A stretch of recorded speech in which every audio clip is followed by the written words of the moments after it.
hello, you absolutely gorgeous human beings, and welcome to Ben's Big Breakfast News with the award-winning EV Café. 30 minutes of what's happening in sustainable transport with expert analysis from the EV Café crew. Brought to you this week by EV Civils, net zero holes that are just better. Today's opinions on a sticker. Everybody, we have a full house. Yes, indeedy, we have Sam Clark, we have Johnny Berry, we have Sarah, the slow woman, and Paul Van Man Kirby. Let's hear it for the boys and the girls as we're all in the house. And we're here for a very special reason, because we're doing Ben's Big Breakfast. We're raising money today, live, on air.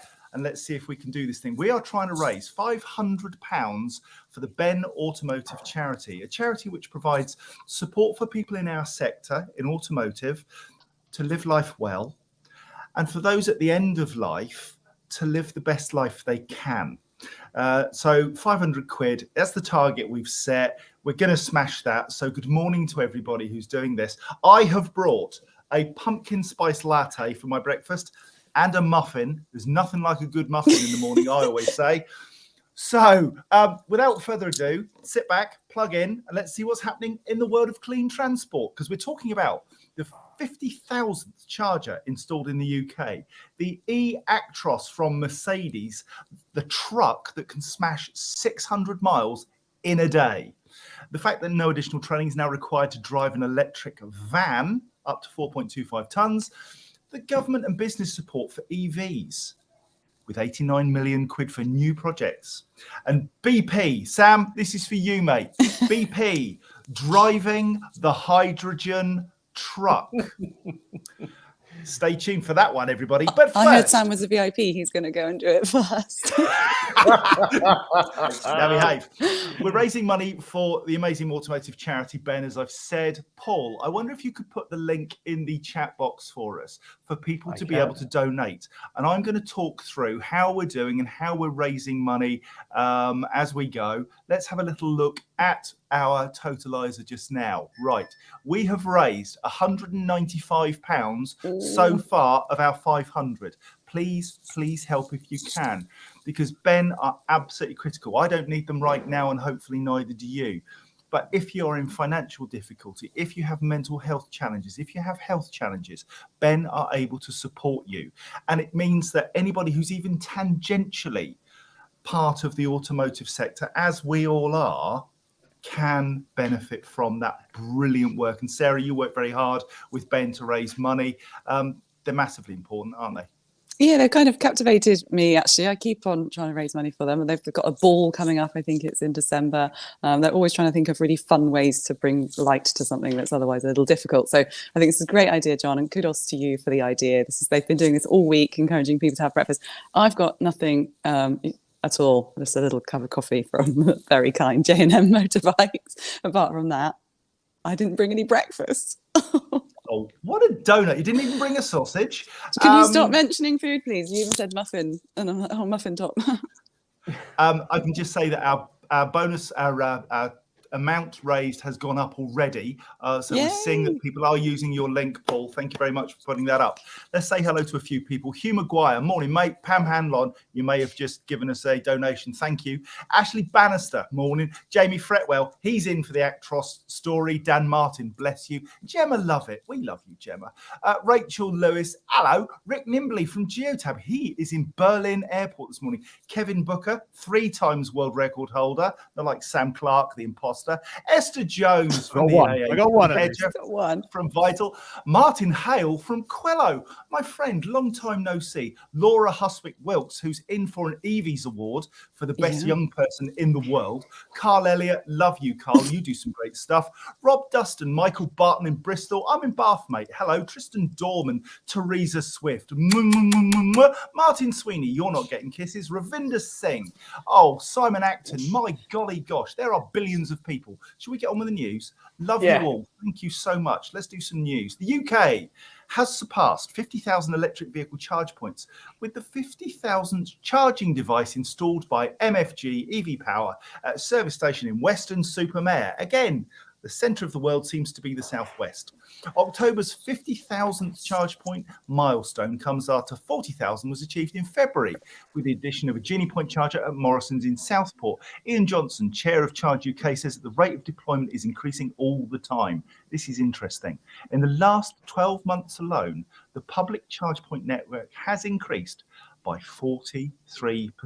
Ian goes on to say, however, we can go further and faster with the right policies and help from government, to remove barriers that constrain the rollout. He's right, of course. We do need to be able to get connections and we do need to be able to move at pace. But this is great news. Johnny, you're somebody who uses the public charging network all the time, and indeed you do your own little bit there as well. Novuna, your position on a brilliant 50,000th charger. Yeah, so it's great news, great progress, and thanks for that, Matt, for keeping us apprised on these important stats. I did see a comment on one of the posts the other day that evidently we now have 6 times more EV charge points than petrol stations. Not a particularly useful comparison, but couple it with our progression, it's an easy way to bust that myth when about not enough charge points when discussing with your mates down the pub.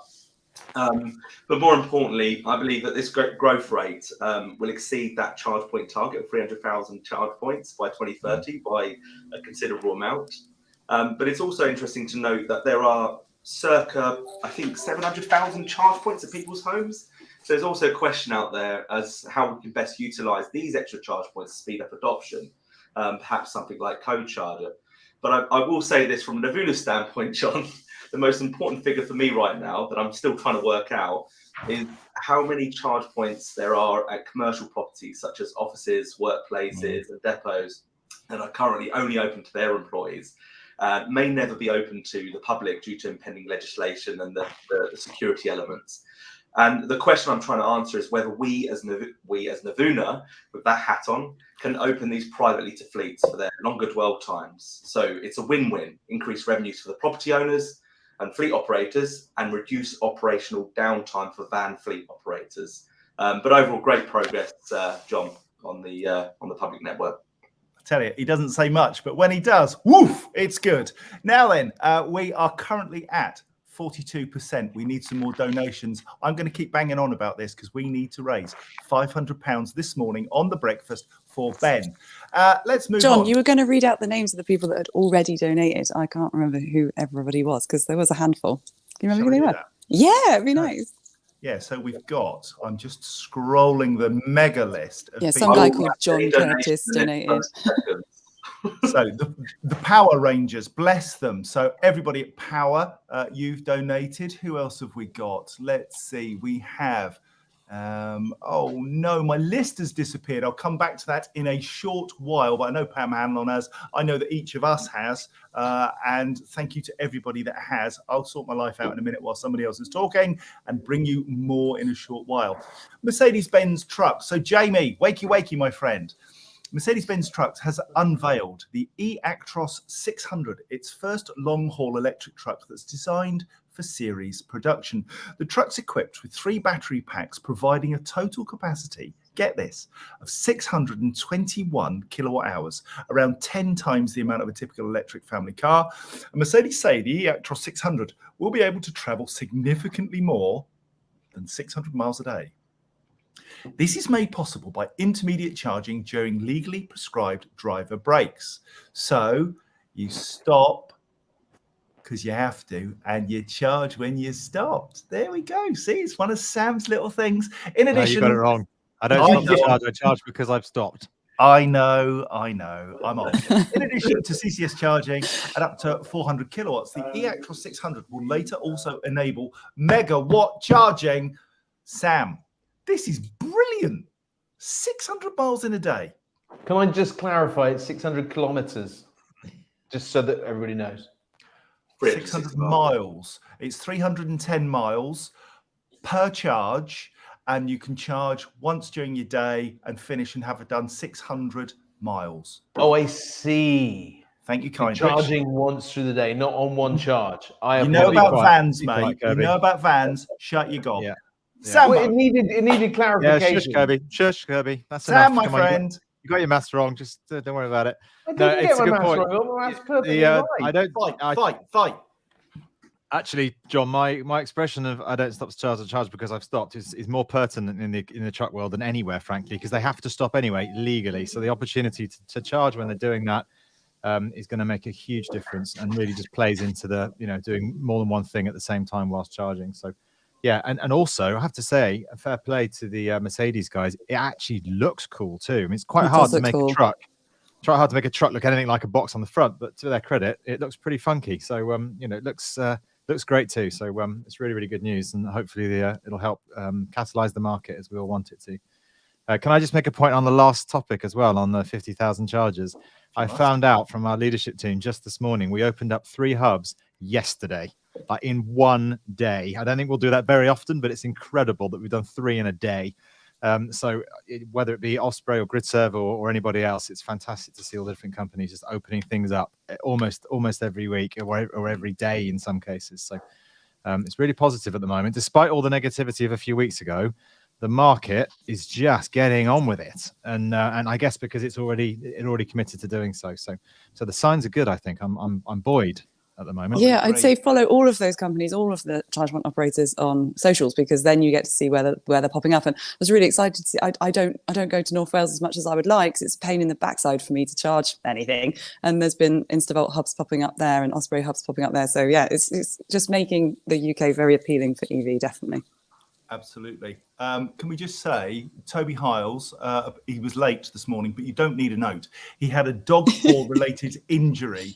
Toby, if you can drop in the comments how your doggy is, because we worry about doggies. And Daryl Sharp, can I use this in social media, my friend? It's Friday. It's raining, but I haven't turned on my central heating. So time to sit back and watch the EV Café. Do you know what? Bless your little buttons. Love you, hug you, and squeeze you. Do you know what? We've just had another donation in. We are currently at £220. 14 donors. Good. You people are so awesome. Thank you very, very much. Now then, Paul. What? Are you ready? What's going to Vans, happen? mate. I'm born ready. Calm down. I have my I'll take this one. croissant to eat I'll while take I'm this one. talking for Sam. Just don't give him numbers. Right, hang on. Here we go. Right. A series of changes have been announced for the operation of heavier zero-emission vans following a government consultation. The Department for Transport has removed the additional 5-hour training requirement for drivers and will make changes to towing allowances for electric vans weighing up to 4.25 tonnes. The zero-emission vans, the DFT says, should be subject to the same towing rules as equivalent internal combustion vehicles. The DFT will legislate to allow zero-emission vehicles operating under the licence flexibility to tow a vehicle and trailer combination up to 7,000 kilograms maximum authorized mass. What a brilliant phrase that is. Now, Paul, am I right in thinking that that's not great, in that if the van weighs more, but the combined weight of the amount you can tow and the van is the same as ICE, electric vans are losing out? Well, no. So, John, the clarification in the change is a very important one, because towing wasn't permitted at all at 4.25 tons. So effectively, if you ran a 4.25 ton van, you had 0 towing capacity. So we should look at it in the context of this is an additional 2,750 kilos that can add. And I'm actually going to call in Michelle Miles from ProGreen, because I know that she is very much aware. We're at ProGreen here today, and Michelle Miles is very, very close to this. Michelle, what do you think of this change and the benefits? Also really out of breath because I've just bombed it up the stairs. So a little note. Out of breath now. To be honest with you, I mean, I know there was a lot in the press about businesses cancelling orders for this 4.25 element. We hadn't experienced that. What we are now able to do is offer that clarification, because I think there were so many grey areas, so much confusion, of what you can and can't do. And I'd say more than anything, like I said, we were very fortunate. We weren't seeing those cancelled orders, but it's that clarification now. It's that offering us assistance to say this is absolutely not necessary anymore. Yeah. Particularly on the training, it's great news. Massively. Training and towing both clarified. Yeah, exactly that. And there's so many questions. And, you know, you look at the documents that were being created beforehand, and there were so many grey areas and loopholes. And everybody was kind of reading the documents and kind of interpreting them in their own ways and everything. So it's, if anything, it's just helped give that clarity. Fantastic. Thank you, Michelle. I'll let you go back down now. I like that, pulling special guests out of a hat. Didn't I? Well, she's also going to make a massive donation, apparently, to the Ben charity. I don't know. She's just going to check Pat Skelly now to find out. But the important thing is, though, there are three things that still need clarification. One is the use of a tachograph. Is it required at 4.25 tons for traveling over 62 miles from base? Annual MOT, still yet to be clarified, but it's getting clarified under a separate consultation. And then the third thing is something else that's completely eluded me. The speed limit of 56 miles per hour, which is required at 4.2. Those three things remain clarified, and tachograph was the one thing that people were really getting stressy about. And Paul, you're still working on your plan for vans. We're pulling together industry leaders, partners in this, to be able to put together a strategic plan to go to government and to set out precisely what the van community needs to make the electric van a commercial proposition in the widest sense. So great work you're doing there, Paul. Expanding the viability of it, yeah. Indeed, and it was lovely to see Michelle add some value to your interjection. Let's just thank a few donors, because I've now sorted my life out. John Wybrow, thank you for your donation. The Power Rangers, Pam Hanlon, Paul Kirby, love you, hug you, squeeze you. Michelle Breffett, who else we got here? We've got James Dewhurst, bless him, he's a little love. Sam Clark, now whatever. Sarah Sloman, Kirsty Robinson, an anonymous donor. Thank you, Anonymous. Or maybe that was Anonymous, the group, you know, those ones with the masks.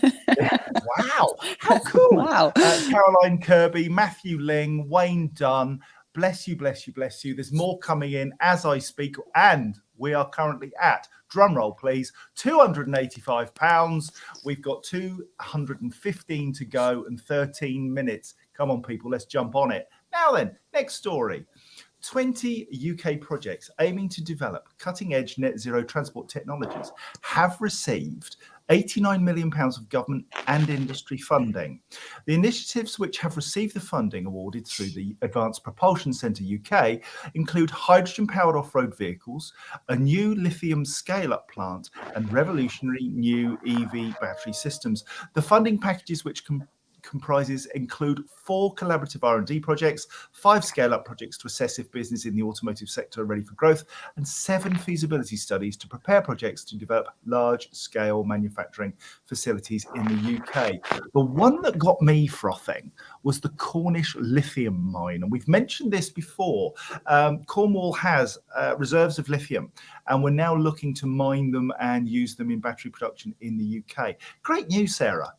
Yeah, Cornish lithium has been on the agenda for a while. I'm talking quite a few years, but I think there was a lot of skepticism at first. Like, could it possibly satisfy requirements? Are we going to be moving away from production that involves too much lithium? But I think what they've also done well is a lot of knowledge transfer networks. So they've offered a lot of insight and a lot of research, and I just think you can't go wrong with you can't point fingers when homegrown is on the agenda. So I'm really pleased. That list of projects, it doesn't sound like quite enough money for that many things. I hope they haven't spread it too thin.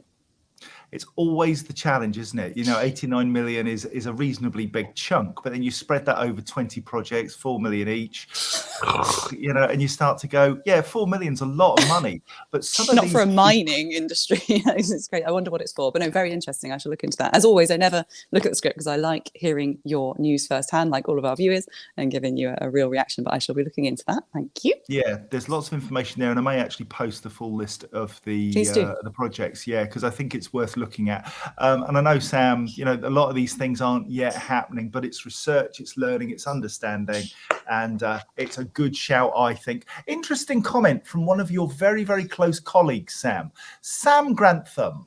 You know, now when does Sam Grantham work?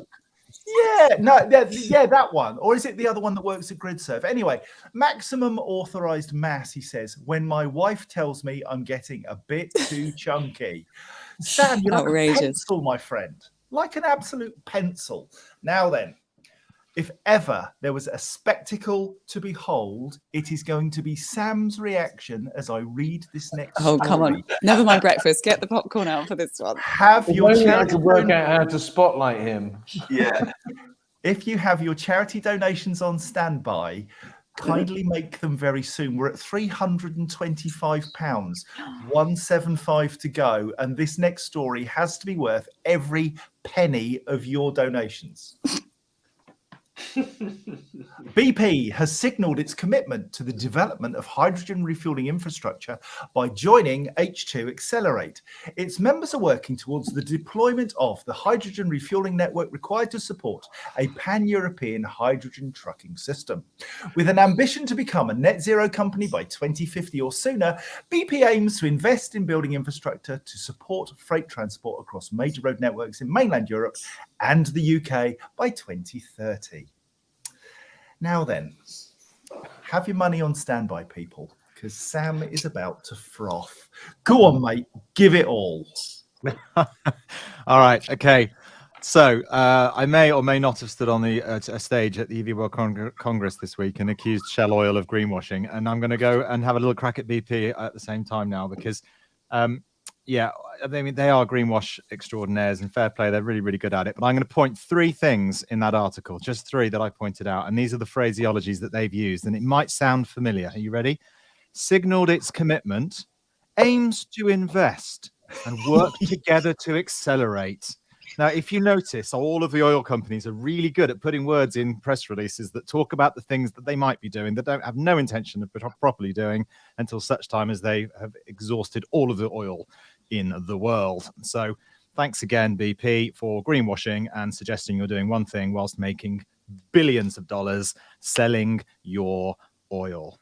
So I'm not falling for it personally. Anybody else thrilled to see it? Hydrogen trucks, BP's investment? Anybody? So the principle of the learning, I mean, I take Sam's point. He's articulated it perfectly, and who knows whether BP will be the people to accelerate this or to help it. But you know what we saw very recently was a hydrogen truck from again Mercedes-Benz, the lovely people whom Jamie Fretwell is the PR manager for, and they did over 1,000 kilometers in one go, which is 600 miles, and in one go, and it's a significant achievement, and it does signal that there is a small part of industry that might benefit from this kind of equipment and fuel type if it's created in the right way using renewable energy, and it's clean, and it's all those other things, and it's accessible. So there's a number of challenges with it, but it does offer a potential solution. So I'm happy on the fact that it's on the agenda because it might deliver a solution for a very difficult to electrify sector. But we're seeing, as we've talked about today, electric trucks that can do significant distance. So maybe we don't need it. Exactly. That's you've already done your own argument, haven't you? That's brilliant, really. Well, no, I just know what you. So, but I'm accepting that there is two parts for this. I mean, we're going to see hydrogen vans next year, which I think are a complete waste of time. You know, in reality, however, good to have them about. Let's learn. Let's see them either work or not work, and then we can prove. You know, and it's not. Would you invest? Would you invest in seeing this stuff? No, of course you wouldn't. But OEMs have to. They have to make informed choice, not just guesswork. Yeah, I think the market's already decided it's not a good idea, though. Yeah, I think you have to be careful, though. You're not looking true. at this from a UK lens. You're looking at this from a UK lens. Honestly, we've just been to the EV World Congress, and if I learned anything, it's to not look at all of these in isolation. The UK decided ages ago, it seems that electrification is the best. I'm all in favour of that. Other countries without such stringent rules about how much mile between each charge opportunity can be there, without decent places for people to stop, it just makes me think that there is a little place for it. But once again, I just wish it wasn't. Yeah, I hope it's not greenwash. Let's summarise. I think it could well be greenwash with BP, but the point about hydrogen is the important one, whether we're making a decision based on information and experience and demand. So fleet managers, for all that you say, Sam, there's no demand. There is demand for a solution that can deliver 300 plus miles or a decent payload, or and both. And is commercially viable. And it's commercially viable, but Which they would argue that absolutely it will be in the future. miles away, miles and miles and miles away. But electric vehicles were at first too. Knew you'd get your money's worth this morning, people. There we go. So Are we at 500 quid yet? Yeah, No, what's the not yet, total? mate. So the total at the moment is 350, but we're just about to solve that. That's Tim amazing. Morris from Europe Car has just arrived 10:22, and he said, "Sorry, I'm late, guys. That just cost you 150 quid, Tim." Yeah, your hand in your Paul, pocket. Could you just post the link Post it again, again, into the yeah. chat? Thank you, so that Tim can make his donation of 150 There you quid. go. Right because there, we're Tim. raising money, Tim, for Ben, the automotive charity. This morning, we're trying to raise £500. We're at 350. You were late. You missed that. Sorry, bud. Ashley Bannister said, of course, an oil company wants to push hydrogen. They can control supply and price just like petrol and diesel. They can't control the supply of electricity and they don't like it. But then in fairness, there are electricity providers who can control the price, and we've seen that recently. It's gone up massively, and we could do absolutely diddly squat about it. You can make Liverpool your own. Council. Oh, well, that's very true. That's very true. You make your own petrol, there'll be trouble. Right, now we're at 360 quid. Thank you, That's whoever made that amazing. last donation. It really is. And I'm wondering, we'll keep going after the event. Gemma Lovett, bless you. Hugh Maguire, thank you. Anonymous is back. Oh, those guys with the masks, they like us. Carl Elliott, thank you. Toby Hiles. Do you know what? You people are so fabulous. Tom Middleditch from Europe Car, bless you, mate. Dean Hedge, Colin Hennessy. Do you know what? You really are fabulous. Bernd Huhrman, that's just fab. Dan Martin, I really can't thank you enough. It was a bit of a random. I was on a podcast once with Sarah, and we interviewed Sarah Hughes from the Ben charity, and I just blurted it out. Let's raise some money for you by turning over the EV Cafe news to Ben.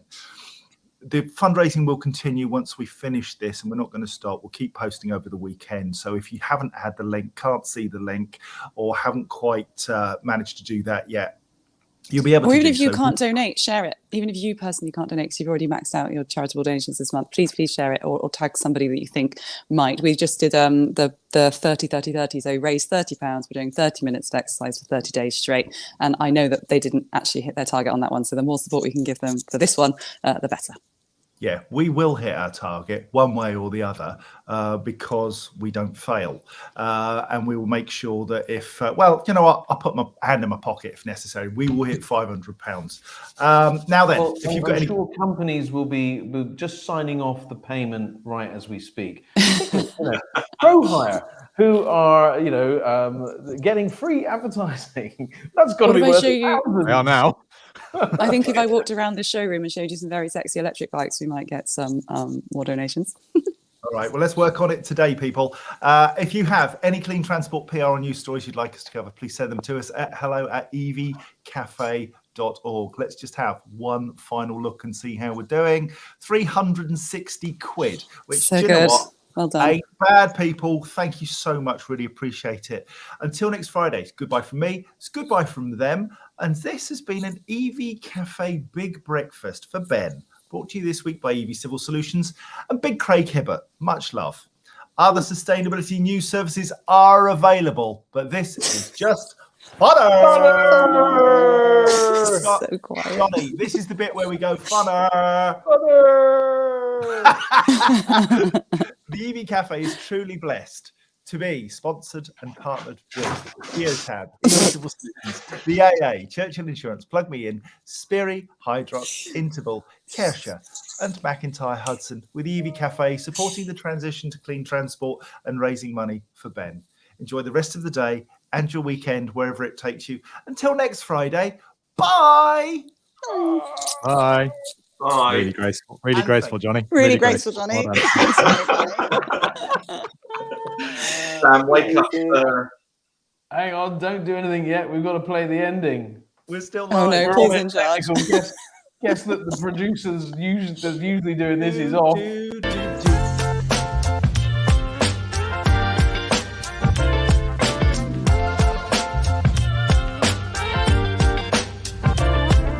See you next Friday. Oh, that I what you hope did? so. then? Yeah, It's well, nice with having it. all 5 of us. Paul, that was amazing. You very nearly cut yourself off.